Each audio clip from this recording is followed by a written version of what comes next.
Hey everybody, Ted with Quality Home Inspections down here in Middletown doing an inspection. So I want to show you what I got and why it's a good idea not to waive your inspection. All right, so let's get after it. GFIs, kitchen bathrooms don't work.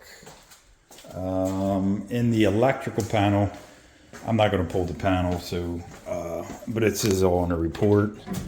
Updated panel, no sticker, required to have arc fault breakers. These breakers right here, these three, are overfused. I've got 14 gauge wire on a single bolt 20, which you cannot do.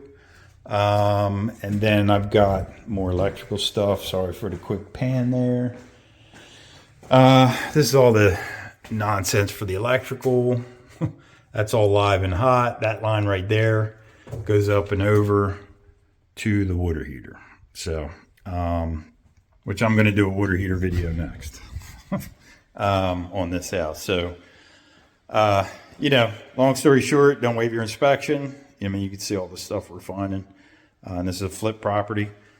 Thanks for watching. Ted with Quality Home Inspections, 302-883-8797 or inspectdelaware.com. Have a great day.